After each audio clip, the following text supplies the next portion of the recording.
இதன் மூலம் மூளையின் மடல்கள் பத்தி தெரிஞ்சுக்க போறோம்.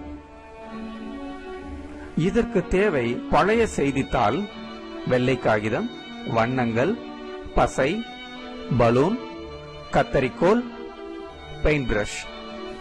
பலூனை நல்லா பெருசா ஊதி படத்துல காட்டின மாதிரி வைக்கணும். செய்தித்தாள்களை சதுரமா கட் பண்ணி வச்சுக்கணும். அதுல பசைய தடவணும்.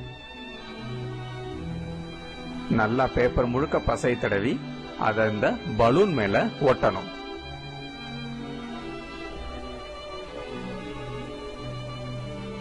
இதே மாதிரி ஒவ்வொரு செய்தித்தாளையும் பசைய தடவி அந்த பலூன் மேல ஒட்ட போறோம். பசை நல்லா தடவிக்கோங்க. இப்ப பலூன் மேல ஒட்டியாச்சு. இதே மாதிரி எல்லா பேப்பரையும் பலூன் மேல ஒட்டணும். எல்லாத்தையும் ஒட்டின பிறகு முக்கோணமா வெட்டி வச்சிருக்கிற வெள்ளை காகிதங்களையும் ஒட்டிடணும்.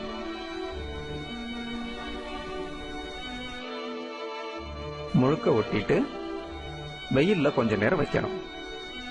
இத வெளியில எடுத்துட்டு பலூனை ஊசி வச்சு குத்தணும்.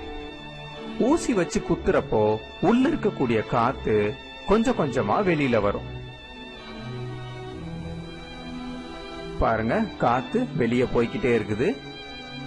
கடைசியில பலூன் சின்னதா ஆனப்புறம் பலூனை மட்டும் வெளியே எடுக்கணும். இது இப்போ ஒரு ஹெல்மெட் மாதிரி தெரியும். இதோட ஓரங்களை கத்தரிக்கோல் வச்சு சரியா கட் பண்ணி எடுக்கணும்.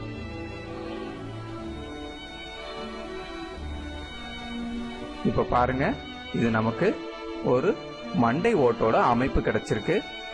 இதுல ஸ்கெட்ச் வச்சு மூளையின் மடல்கள் அமைப்பு கோடு போட்டுக்கணும்.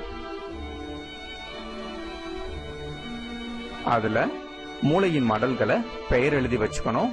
ஒரு மாணவனை தலையில போட்டுக்க சொல்லிட்டு அதுல நீல நிறம் பக்க மடல்களை குறிக்கும்.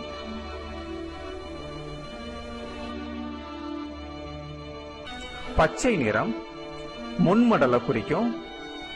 மஞ்சள் நிறம் பிடரி மடலை குறிக்கும். சிவப்பு நிறம் சுவர் மடலை குறிக்கும். இத ஒவ்வொரு மாணவரையும் வாசிக்க வச்சு நம்ம தெரிஞ்சுக்கலாம். நன்றி.